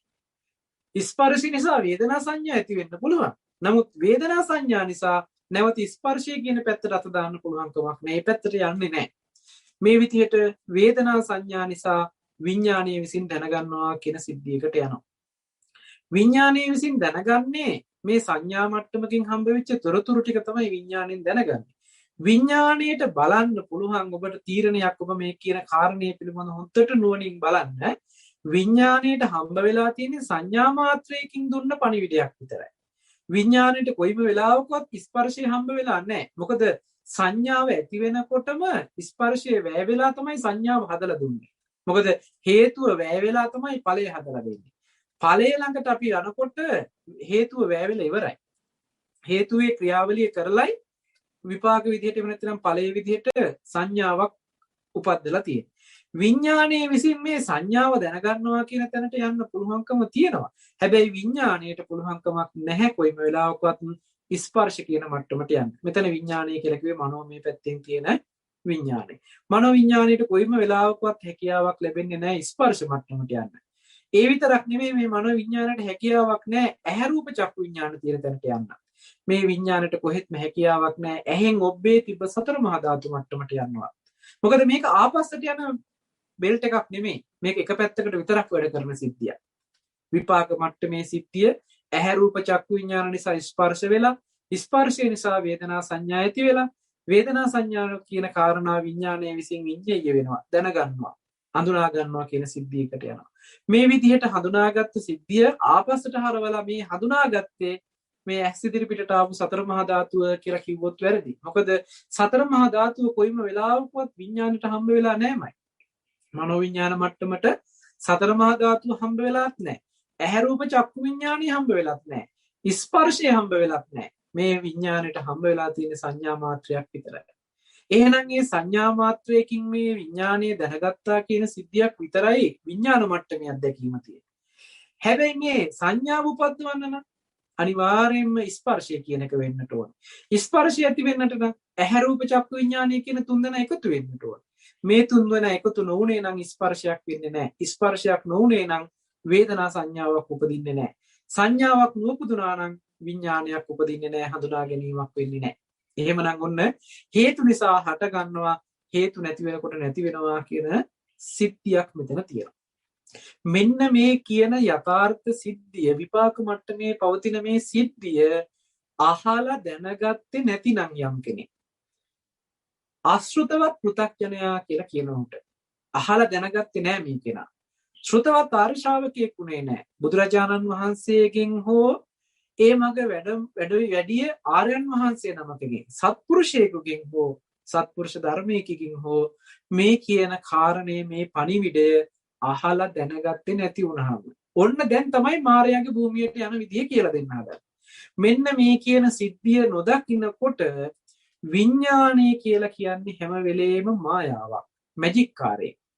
විඥානය කියන එක හැම වෙලේම මවලා දෙනවා. තියෙන දෙයට වඩා අලුතෙන් දෙයක් උපද්දවනවා. හදලා මවල නිර්මාණය කරනවා. විඥාණයට ලැබිච්ච නැති අත්දැකීම් මාත්‍රයකින්වත් හම්බ නොවිච්ච කාරණා ටික විඥානීය විසින් දැන් නිර්මාණය කරලා දෙනවා. මොකද මේ යථාර්ථය දකින්න නුවණ නැති හින්දා. නුවණ නැහැ කියලා කියන්නේ චතුරාර්ය සත්‍ය දකින්න නුවණ නැහැ කියලා කියන්නේ අවිද්‍යාව යෙදුනා. අවිද්‍යාව යෙදෙනකොටම අවිද්‍යාව කියලා කියන්නේ ඇත්ත නොපෙන්නනවා කියන කාරණේ. ඇත්ත වහලා දානවා විතරක් නෙමේ බොරුවක් ඇත්ත කරන සිද්ධියකුත් තියෙනවා. දැන් මේ විඥාණයට ඒ කෘත්‍ය පවර්ලා තියෙනවා. ඇත්ත නොදකපු නිසා බොරුවක් ඇත්ත කරන ක්‍රියාවලිය පවර්ලා තියෙනවා. ඒ නිසා දැන් ඔන්න විඥාණය මොකද කරන්නේ? රූපෙට බැස ගන්නවා. රූපෙට බැස ගන්නවා කියන තැනකින් මේ ඇහැට වැටුණු ඡායා මාත්‍රයකින් කියන රූපෙවත් දන්නේ නැහැ. එතෙන්ට නෙමෙයි නතර වෙන්නේ.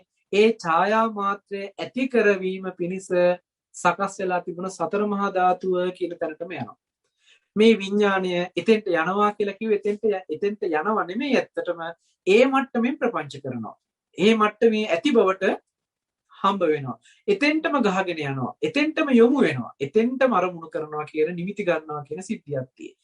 දැන් මෙන්න මේ විඥාණය රූපය කියන තැනට පරිබාහිරව පවතින ඇහෙනුත් පරිබාහිරව පවතින සතර මහා ධාතු රූපය කියන තැනට යොමු කරපුවාම සතර මහා ධාතු කවදාක්වත් ඇහෙන් දකින්න පුළුවන් කක්වත් නෙමෙයි. ඇහෙන්වත් දකින්න බැරි සතර මහා ධාතුව පැත්තට නැඹුරු වෙලා වස්තු කාරණා, ද්‍රව්‍ය කාරණා, සත්වය, පුද්ගලයෝ, දේවල් කියන තැනකින් මේ විඥාණය අරමුණු කරනවා, නිමිති ගන්නවා.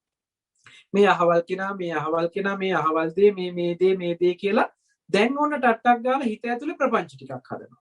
දැන් මේ සිද්ධ වෙච්ච සිද්ධිය දන්නේ නැහැ. විපාක මට්ටමින් වෙච්ච යථාර්ථ සිද්ධිය දන්නේ නැහැ. දැන් නිර්මාණය කරනවා.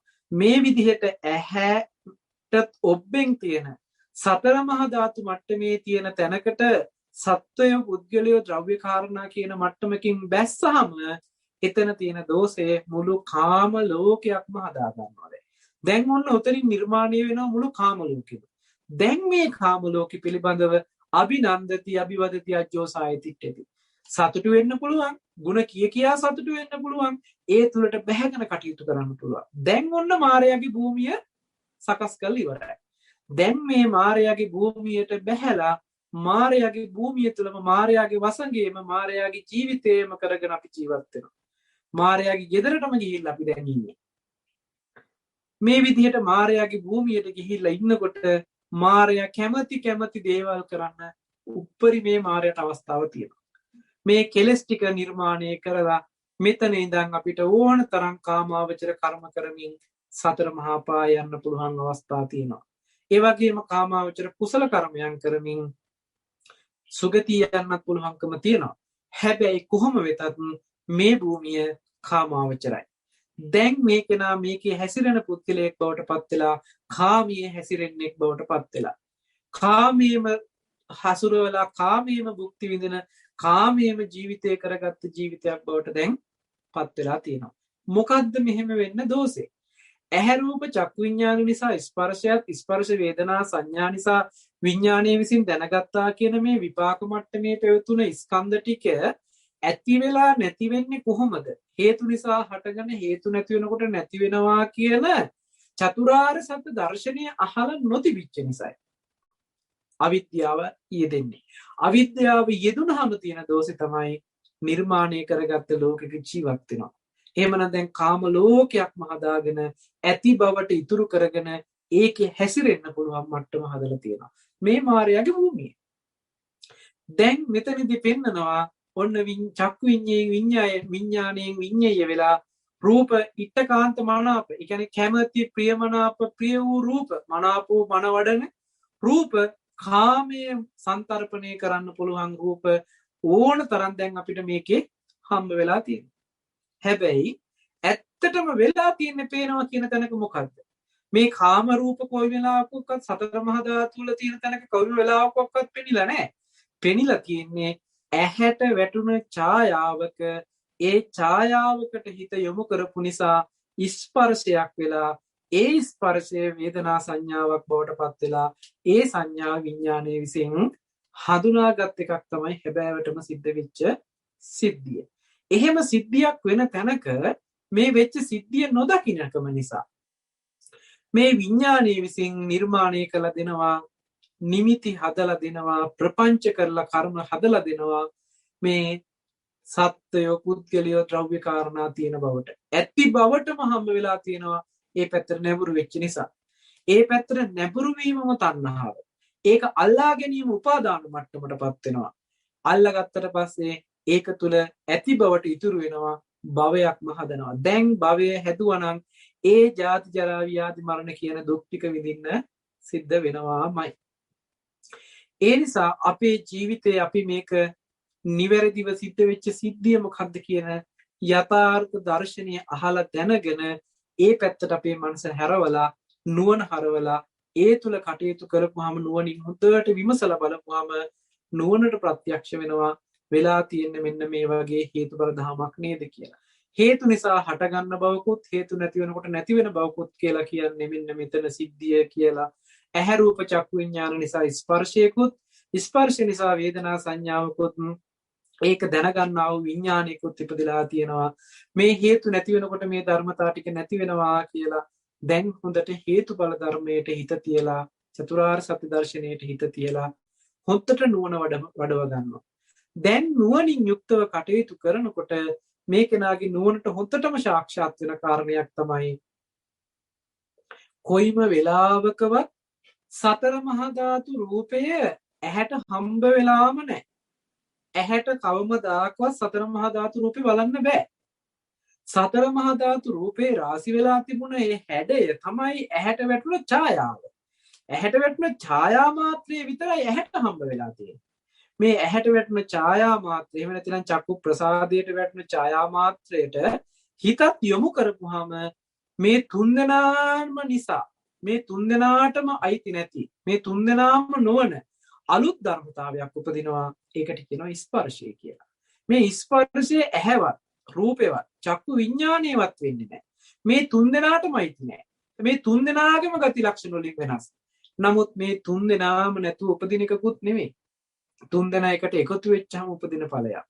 එහෙම උපදින ස්පර්ශය නිසායි වේදනා සංඥාවක් ඇති වෙලා විඥාණයට හඳුනා ගන්න පුළුවන්කම ලැබෙන්නේ. ඉතින් මෙන්න මේ වෙච්ච සිද්ධියට හුදට හිත තිබ්බහම නුවණ තිබ්බහම මේ අපිට කොයිම වෙලාවකවත් මේ ඇහැට වැටෙන ඡායා මාත්‍රය තුල කාම වස්තු තියනවද? පරිහරණය කරන්න පුළුවන් සත්වය පුද්ගලයේ වස්තු කාරණා ටිකක් තියනවද මේ ඇස් මට්ටමට වැටෙන ඡායාවේ?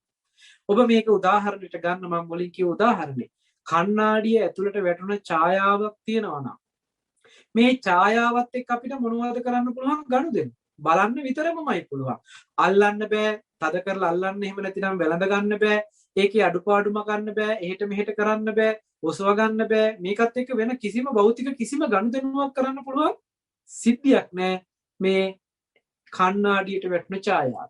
කණ්ණාඩියට වැටෙන ඡායාවේ බලන්න ඉන්නවද කියලා පුද්ගලයෝ? කණ්ණාඩියට වැටෙන ඡායාව ඇතුලේ ඉන්නවද කියලා පුද්ගලයෝ?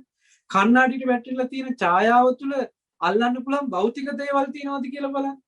පරිහරණය කරන්න පුළුවන් භෞතික සාධක මොනවාක්වත් තියෙනවද කියලා බලන්න. එහෙමනම් මේ ඡායාව ඡායා මාත්‍රයක් විතරයි. කණ්ණාඩියට වැටුණ ඡායාවෙන් කරන්න පුළුවන් එකම දේ බලනවා කියන දේ විතරයි. පේනවා කියන සිද්ධියක් එකට අන්තර්ගතයි. ඇහැට වැටුණ මේ ප්‍රසාදයට වැටුණ මේ ඡායා මාත්‍රය එහෙම නැතිනම් ඡායා රූපය උපාදාය රූපය කියලා නම් කරනවා. මේ උපාදාය රූපේට සත්වය පුද්ගලයෝ ද්‍රව්‍ය කාරණා කිසිවක් හම්බ වෙන්නේ නැහැ. හම්බ වෙන්නේ එකම දේ බලන්න පුළුවන්කම කියන සිද්ධිය උපදවන එක විතරයි. ඒ නිසායි ඇහැට වැටුණ මේ ඡායාවත් එතෙන්ට යොමු කරපු හිතත් නිසා ස්පර්ශ වේදනා සංඥා විඥාන කියන ධර්මතා ටික උපදිනකොට අපි බැලුවා කියන වචනේ කතා කරනවා. ඒ කියන්නේ පේනවා කියන සිද්ධියක් කතා කරන්න පුළුවන්. එහෙමනම් මේ සිද්ධිය තුළ ඒ වෙලා තියෙන එකම දේ පේනවා කියන සිද්ධියකට වැය වෙලා. අපිට අද මේ පේනවා කියන සිද්ධිය තුළ ওই ධර්මතා ටික ඔක්කොම වැය වෙලායි තියෙන්නේ. ඒ නිසා වැය වෙලා තියෙන නිසා අපිට එකක්වත් ප්‍රකටව බලන්න බෑ. එහෙනම් ওই ධර්මතා ටික පිළිබඳව බුදුරජාණන් වහන්සේගෙන් අහලා දැනගත් පණිවිඩය තුළ අහලා දැනගෙන ඒ අහලා දැනගත්ත පණිවිඩය තුළ නුවණක් තිබ්බහම නුවණින් අඳුන ගන්න පුළුවන් මේ වෙලා තියෙන්නේ මෙහෙම සිද්ධියක් නේද කියලා. මේක නුවණින් කොහොමද කියන එක මම පෙන්නන්නම්. දැක්කේ නැති එකක් කොහොමද අපි නුවණින් හඳුනගන්නේ? නුවණින් කොහොමද මේ පිළිබඳව නිසක වෙන්නේ කියන කාරණාව ඔබට පැහැදිලි කරන්න මම පුංචි උදාහරණයක් ගන්නම්. මේ උදාහරණය මම හිතන්නේ මේ ඉන්න මේ ධර්ම ශ්‍රවණය කරන හැම දෙනාටම මම හිතන්නේ අමාරු වෙන්නේ නැති වෙයි. අපි පාසල් අධ්‍යාපනය ලබනකොට අපිට මේ රසායනික විද්‍යාව උගන්වනකොට පරමාණු පිළිබඳව පණිවිඩයක් කියලා දෙනවා. ඉලෙක්ට්‍රෝන, ප්‍රෝටෝන, නියුට්‍රෝන කියලා සිද්ධියක් පෙන්නලා ඒ තුළ අපිට පෙන්නනවා ඒ තුළ ප්‍රෝටෝනේ සහ නියුට්‍රෝනේ කියන කාරණාව න්‍යෂ්ටියට දාලා ඊට පස්සේ ඉලෙක්ට්‍රෝන ගමන් කරන්නේ මෙන්න මේ කවචවල මේ විදිහට කවච ටිකක් තියෙනවා මේ කවචවල ඉලෙක්ට්‍රෝන මේ විදිහටයි ගමන් කරන්නේ කියලා රවුන්ඩ් ටිකක් ඇදලා මේකේ E අකුරු දාලා එතන නෙගටිව් එහෙම නැත්නම් ඍණ ලකුණක් දාලා න්‍යෂ්ටිය තුළ පොසිටිව් කියලා ධන ලකුණක් දාලා අපිට මෙන්න මේ වගේ චිත්‍ර සටහනක් ඇදලා කළු ලෑල්ලේ පෙන්නනවා.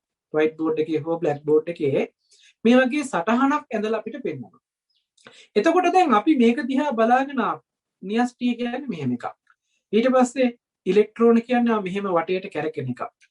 කියලා මෙන්න මේ ඇදපු චිත්‍ර සටහනත් එක්ක අපේ හිතේ සටහනක් තියාගන්නවා.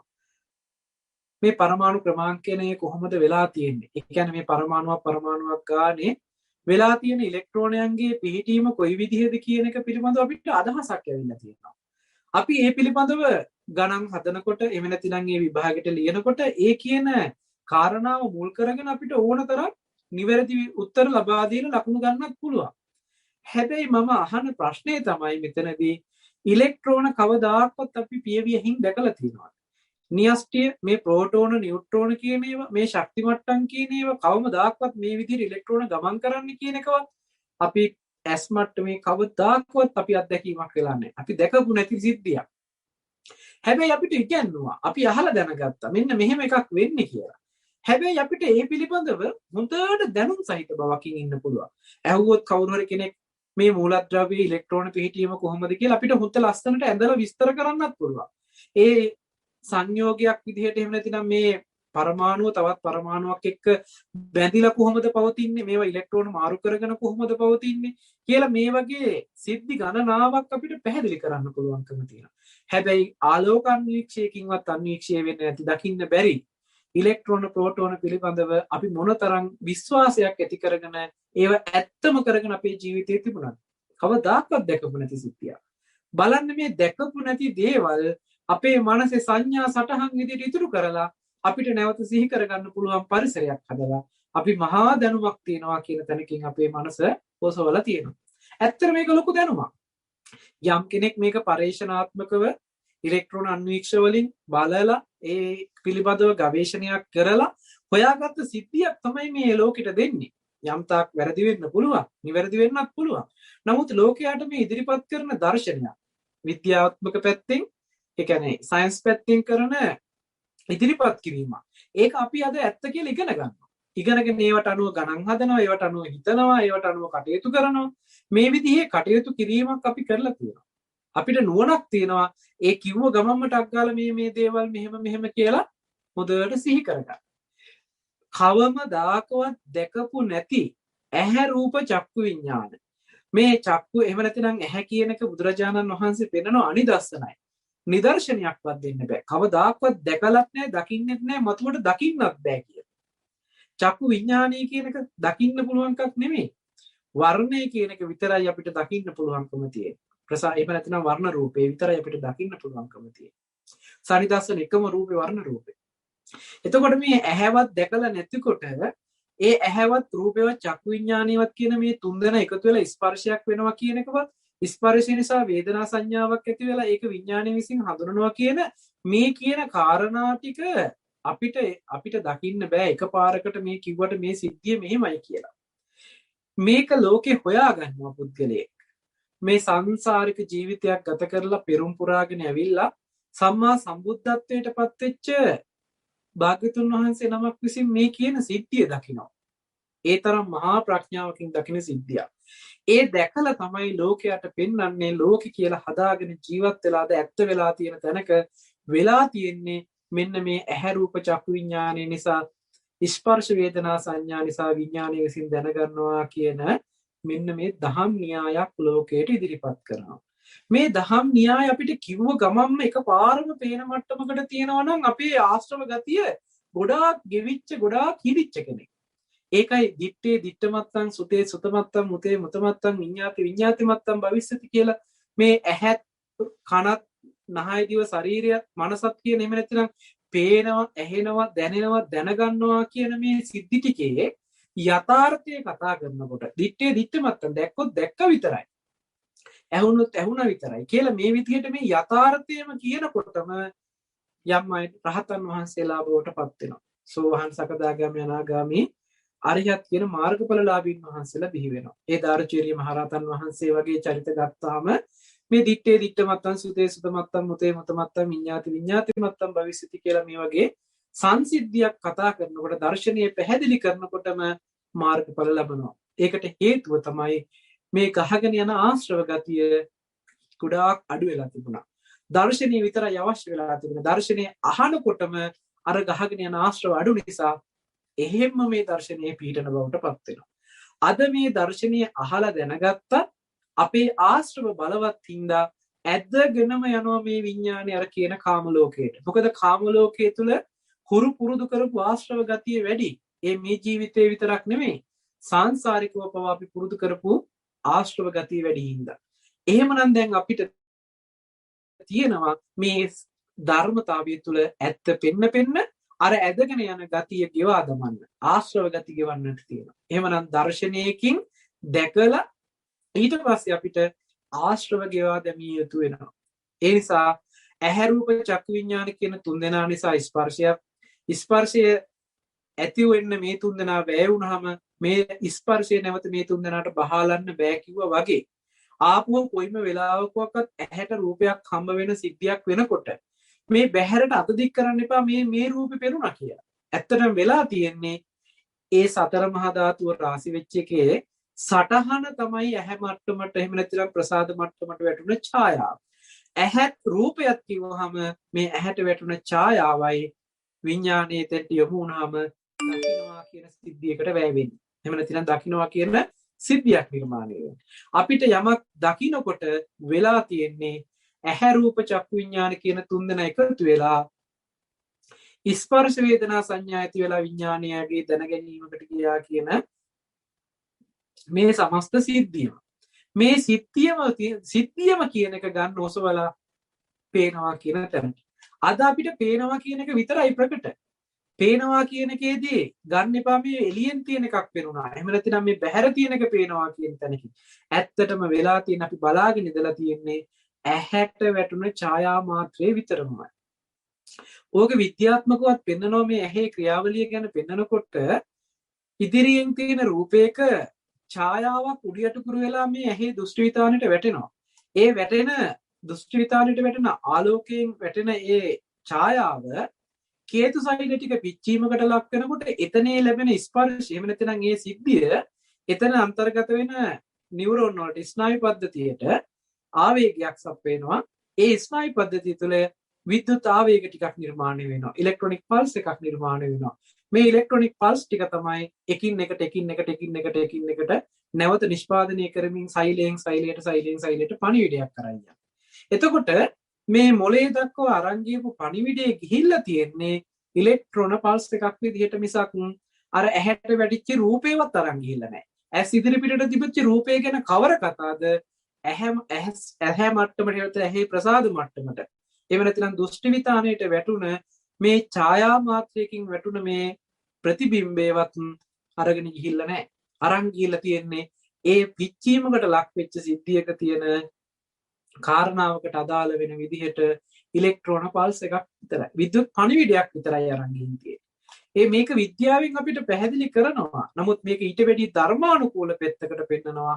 ඇහැ රූප චක්කු විඥානි කියන තැන ප්‍රසාද මට්ටමකට පතිත වෙච්ච වර්ණ සටහන එතෙන්ට යොමු කරපු හිත කියන මේ තුන්දෙනා එකතු වෙනකොට සිද්ධ වෙන්නේ ස්පර්ශයක්. ස්පර්ශය නිසා තමයි වේදනා සංඥාවක් ඇති වෙන්නේ. වේදනා සංඥාවක් ඇති වුණාට පස්සේ විඥානීය විසින් හඳුනා ගැනීමකට ලක් වෙනවා. විඥානීය විසින් හඳුනා ගැනීමකට ලක්ුනේ සංඥා මාත්‍රයක් විතරයි.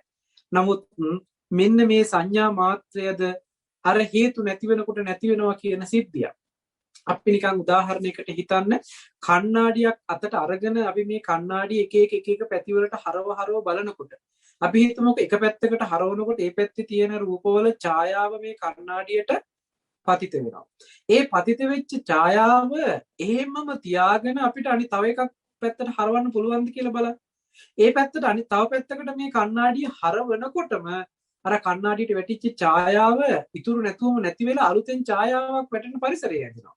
අපි අර කලින් තිබුණ ඡායාව නැති කරන්න කියලා පිහ දාන්න හෝ මකන්න හෝ හොදන්න හෝ යම් ආකාරයකින් කිසිම දෙයක් කරන්න අවශ්‍ය නැහැ මේ කණ්ණාඩියට වැටිච්ච ඡායාවට මුකුත් කරන්න. මොකද වෙන පැත්තකට හරවනකොටම කලින් තිබුණ ඡායාව ඉතුරු නැතුවම නැති වෙලා ඉවරයි.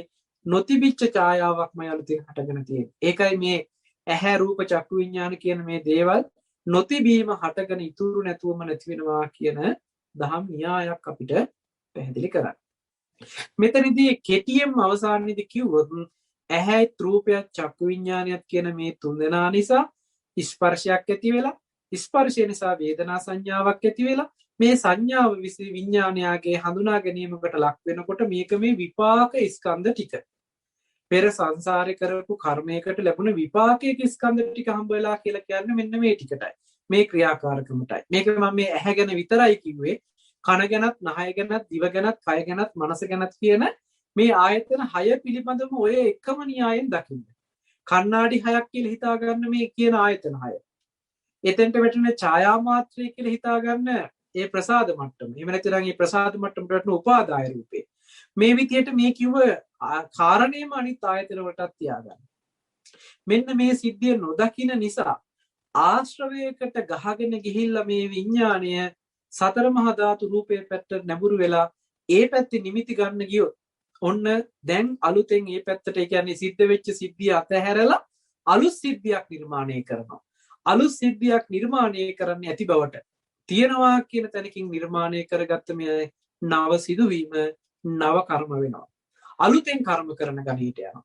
ඒම කර්ම කළොත් රූපයේ පැත්තට නැඹුරු වෙලා රූපයේ පැත්තේ අභිනන්දනයේ අභිවදති අජ්ජෝසායතිච්ච සතුටු වෙනවා වඩ වඩාත් සතුටු වෙනවා ಗುಣ කියමින් සතුටු වෙන මට්ටම ඒ පැත්තට නැඹුරු වෙලා ඒ පැත්තට බැසගෙන සිටිනවා කියලා කියන්නේ ඔන්න දැන් රූපය උපාදාන වෙලා තණ්හාවෙන් උපාදාන වෙලා රූප උපාදාන ස්කන්ධයක් බවට පත් වෙනවා ඊට පස්සේ ඒ රූපේ විඳින්න පුළුවන් වේදනා උපාදාන ස්කන්ධයක් බවට පත් වෙනවා ඒ රූපේ හඳුනන්න පුළුවන් සංඥා උපාදාන ස්කන්ධයක් බවට පත් වෙනවා ඒ රූපේ පිළිබඳව හිතන්න කල්පනා කරන්න පුළුවන්කම තියෙනවා සංකාර උපාදාන ස්කන්ධයක් බවට පත් වෙනවා ඒ හිතපු කල්පනා කරපු ඒ රූප පිළිබඳව දැනගත්තා කියන තැනකින් විඥානය උපදවනවා විඥාන උපාදාන ස්කන්ධයක් බවට පත් වෙනවා දැන් කර්මයේ පැත්තෙන් රූප උපාදානය වෙලා වේදනා උපාදානය වෙලා සංඥා උපාදානය වෙලා සංකාරේ විඥානීය උපාදාන වෙලා පංච උපාදානස්කන්ධයක් පරිහරණය කරන තැනකට ඇවිල්ලා පංච උපාදානස්කන්ධයක් පරිහරණය කළොත් තියෙන දෝෂය තමයි මේ ජීවිතේ දුක් විඳිනවා විතරක් නෙමෙයි මරණින් පස්සේ නැවත උපදින්න පුළුවන් විදිහට භවයකුත් හදලා තව සසර ගමනක් දික් කර ගන්නවා. මෙන්න මේ විපාක මට්ටමේ තියෙන සිද්ධියට යථාර්ථ සිද්ධියකට යථාභූත ඥාන දර්ශනයක් උපදවගෙන ඒ පැත්තට නුවණ නොතිබිච්ච එකේ දෝෂය නිසා ආශ්‍රවයට ගහගෙන ගිහිල්ලා කාම මට්ටමට උපදිනවා නම් සතර මහා ධාතු වල ද්‍රව්‍ය කාරණා හම්බ වෙන මට්ටමකට ගිහිල්ලා තිබුණොත් කාම ලෝකයක්ම හදාගෙන තියෙනවා. ඇහත් රූපයත් චක්කු විඤ්ඤාණයත් කියන මට්ටමේදී ඒවා ඇති බවට ඉතුරු වුණොත් ඒවා නිමිති අරගෙන ඒවා ඇති බවට ඉතුරු වුණොත් රූපාවචර මට්ටමක් හම්බ වෙනවා. සංඥාවක් නේද මේ විඤ්ඤාණයට හඳුනා ගන්න තියෙන සංඥාව නිත්‍ය සංඥාවක් විදිහට ගත්තොත් මේක අරූපාවචරය උපද්දවනවා. තුන් භූමියක් ඇති වෙනවා මේ ක්‍රියාවලියට හිත තියෙන තැන අනුව. හේතු නිසා හටගෙන හේතු නැති වෙනකොට නැති වෙනවා කියලා බැලුවොත් මේ කිසිම තැනක් ඉතුරු වෙන්නේ නැහැ. හේතු නිසා හට ගන්නවා හේතු නැති වෙනකොට නැති වෙනවා කියන මුළු චතුරාර්ය සත්‍ය දර්ශනය දැකලා හේතුඵල න්‍යායක් දකිනකොට මේ කෙනාට කිසිම සංඥා සටහනක් ඉතුරු වෙන්නේ නැහැ. ඉතුරු නැතුවම නැති වෙනවා කියන සිද්ධියක් විද්‍යමාන වෙනවා. ඉතුරු නැතුවම නැති වෙන්නේ හේතු නිසා හටගෙන හේතු නැති වෙනකොට ඉතුරු නැතුවම නැති වෙන හින්දා මෙයාට නිත්‍ය සංඥාව පිහිටන්නේ නැහැ මේ කිසිම කාරණාවක. ඒ නිසා මෙයාට අනිත්‍ය සංඥාව ඔප්පු වෙලාම පේනවා. අනිත්‍ය සංඥාව ඔප්පු වෙලා පේන සිද්ධියකදී මේ කෙනාට කාම ලෝකේවත් රූප ලෝකේවත් අරූප ලෝකේවත් කියන මේ තුන් භූමියක්ම ඉතුරු වෙන්නේ නැහැ. මේ කෙනා ලෝකෝත්තර භූමියකටපත් වෙනවා. ඒ විදිහට තමයි තුන් භූමියෙම මුදවලා ලෝකෝත්තර භූමියකටපත් කරන වැඩපිළිවෙල තියෙන්නේ. මෙන්න මේ තුන් භූමියෙම මුදවලා ලෝකෝත්තර භූමියටපත් වුණොත් විතරමයි මාරයාගේ භූමියෙන් අයින් වෙලා බුදුරජාණන් වහන්සේගේ භූමියට එහෙම නැතිනම් පියාසතු නිවස ඉඩමට පත් වුණා කියලා කියන්නේ. බුදුරජාණන් වහන්සේ පෙන්නපු අපිට මාරයට අල්ලන්න බැරි පරිසරය තමයි මේ ලෝකෝත්තර භූමිය.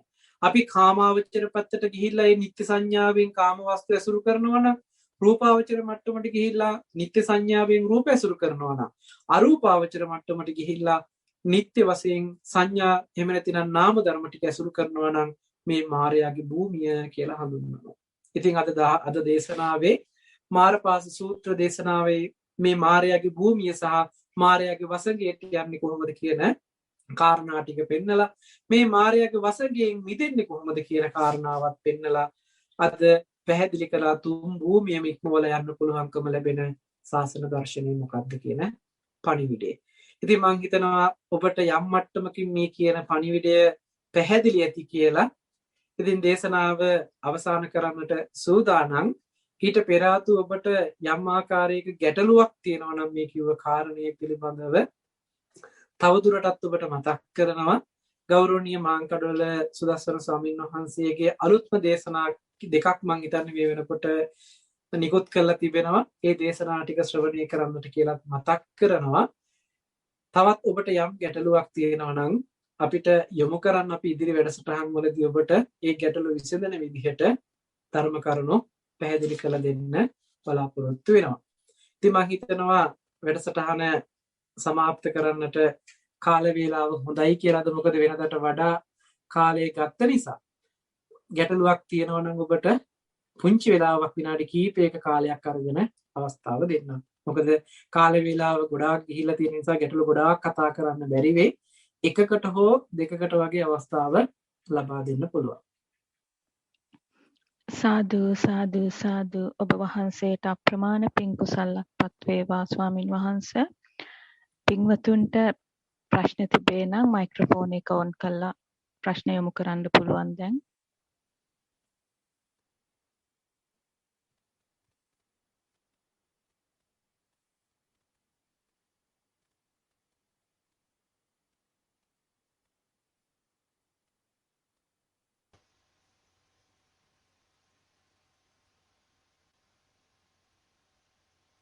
ඉන්ද්‍රා දිසානායක මහත්මිය ප්‍රශ්නයක් තිබේ නම් දැන් යොමු කරන්න කරුණාකරලා. ගරු ස්වාමීන් වහන්සේ බොහොම කෙටි ප්‍රශ්නයක් මේ තියෙන්නේ දැන් තින්හං සංහතිපස්සෝ කියලා දැන් රූප එකතු වෙලා විඥානය එකතු වුනහමනේ වෙන්නේ ඒ වුණාට දැන් අපි මේ රූපයක් දකිනකොට චක්කු ප්‍රසාදයට වැටුනහම ඇතුලේ තියෙන්නේ වර්ණ රූප සටහනක්නේ. ඒ වර්ණ රූප සටහන එතකොට නාම ධර්මයක් හැටියටද ගණන් ගන්නේ? නෑ. ඒක උපාදාය රූප කියලා පෙන්නන්නේ ඒකයි. ඒක සතර මහා ධාතුව නිසා උපන් රූපයක් කියන එකයි. ඒකට සතර මහා ධාතුව වැය වෙලා. සතර මහා ධාතුව වැය වෙලා සතර මහා ධාතුව නිසා උපන් උපාදාය රූපය කියලා කියන්නේ ඒ නිසායි. මොකද ඇහැ කියන්නේ උපාදාය රූපයක්. ඇහැට පතිත වෙච්ච වර්ණ සටහන කියන්නේ උපාදාය රූපයක්. මේ උපාදාය රූප දෙකම නාම ධර්ම පැත්තේ ක්‍රියාවලියක් නොවුනේ නම් වෙන්නේ නැහැ. ඒ කියන්නේ ප්‍රසාද මට්ටම තිබුණොත් විතරමයි උපාදාය රූපයක් මේකට ග්‍රහණය කරගන්න පුළුවන්. ඔකට කියන්නේ ගෝචර රූප. කියන්නේ ගොදුරු කරගන්නවා කියන්නේ. ඇහැ වර්ණ රූපේ ගොදුරු කරගත්තා. ඇහැට පුළුවන්කම තියෙන්නේ වර්ණ රූපේ ගොදුරු කරගන්න විතරයි. සතර මහා ධාතු නිසා උපදින උපාදාය රූප වලින් වර්ණ රූපේ ගොදුරු කරගන්න හැදිච්ච ප්‍රසාදය තමයි චක්කු ප්‍රසාදය කියන්නේ. සද්ද රූපේ ගොදුරු කරගන්න පුළුවන් විදියට හැදිච්ච එක තමයි සෝත ප්‍රසාදය කියන්නේ. ඊළඟට ගන්ධ රූපය මේ ගොදුරු කරගන්න පුළුවන් විදියට හැදිච්ච එකට තමයි ගාන ප්‍රසාදය කියන්නේ. රස රූපේ ගොදුරු කරගන්න පුළුවන් විදියට හැදුන නිසා තමයි ජීව ප්‍රසාදය. කාය ප්‍රසාදය කියන්නේ පොට්ටබ්බය උදුරලා ගන්න පුළුවන්කම නිසා. මේ විදියට මේ ආයතන පහේ ගත්තාම එකක් ගානේ අර කණ්ණාඩි ටිකක් කියලා කිව්වේ ඒක එක කණ්ණාඩියක් තියෙනවා රූප සටහන් විතරයි වැටෙන්නේ. තව කණ්ණාඩියක් තියෙනවා ශබ්ද සටහන් විතරයි වැටෙන්නේ කණ්ණාඩියට. තව එකක් තියෙනවා ගන්ධ සටහන් විතරයි වැටෙන්නේ. ඒ කියන්නේ රූපේ ඡායාවක් විතරයි ඇහැට වැටෙන්නේ. සද්දේ ඡායාවක් විතරයි කනට වැටෙන්නේ. මොකද කනට එපිටින් තිබිච්ච සද්දයක් ඇහුණා කියලා කිව්වොත් වැරදි. ඒ සද්දේ එහෙම නැතිනම් එළිය වෙච්ච සිද්ධියකින් ලැබිච්ච ඵලය කනේ ඇතුලේ ප්‍රසාද මට්ටමට වැටෙන්න ඕනේ. අපි කියන්නේ කම්බරේ කම්පණය වෙලා ඒ එන සිද්ධි ටිකක් වෙන්න ඕනේ. එළිය කොච්චර සද්ද තිබුණත් මේක වැඩ කරන්නේ නැත්නම් ඇතුලට සද්දේ ඇහුණා කියන සිද්ධියක් පනවන්න බෑනේ. එහෙමයි.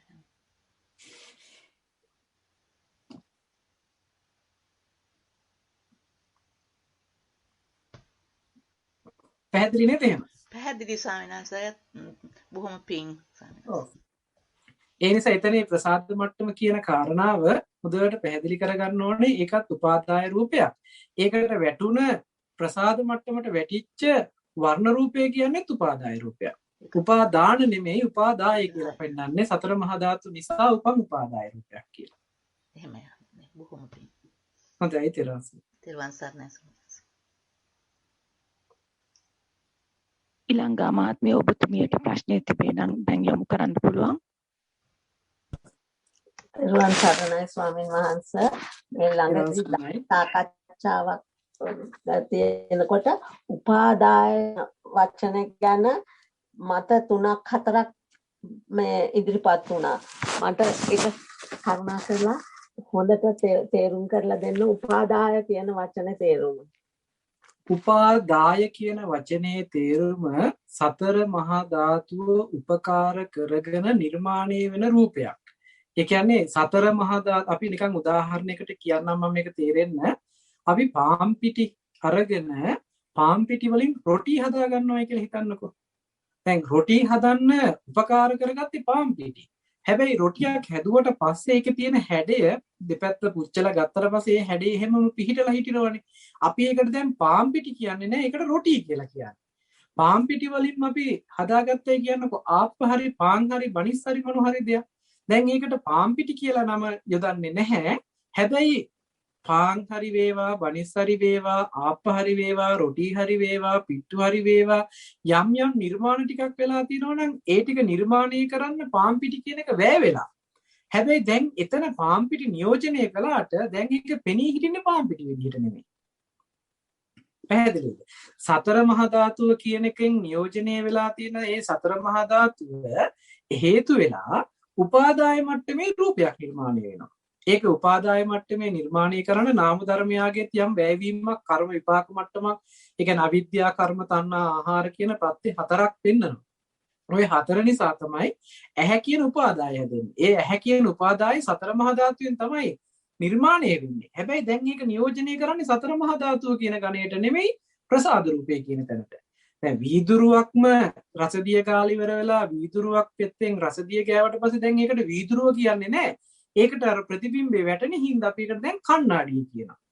හැබැයි වීදුරුවමයි රසදිය ගාලා තියෙන්නේ. හැබැයි දැන් ඒක වීදුරුව කියලා නෙමෙයි අපි නම් කරන්නේ කණ්ණාඩිය කියලා. ඒ වගේ සතර මහා ධාතුවෙන්මයි හැදෙන්නේ. හැබැයි දැන් ඒක නියෝජනය කරලා තියෙන්නේ සතර මහා ධාතුව කියන උත්තරේ නෙමෙයි. ඒකට කියන්නේ ප්‍රසාදේ කියලා. ඒ ප්‍රසාදයට වැටෙන ඡායාවත් සතර මහා ධාතුව නිසා එන ආලෝකයෙන් එන සටහන තමයි මේ වැටෙන්නේ. හැබැයි මේ වැටෙන සටහන දැන් වර්ණය කියන මෙතන වර්ණ රූපය කියන ප්‍රසාද මට්ටමට වැටුණ උපාදාය රූපයක් වර්ණ රූපය කියලා කියනවා. ඒක සතර මහා ධාතුව නියෝජනය කරනවා කියන තැනකින් සතර මහා ධාතුව පේන්නේ නැහැ එතනදී. ඒකෙන් අදහස් වෙන්නේ නැහැ සතර මහා ධාතුව නැතුව තියෙන එකක් කියන එක. සතර මහා ධාතුව වැය වෙලා සතර මහා ධාතුව නිසාම උපන් උපාදාය රූපයක් කියලා පෙන්වන්නේ.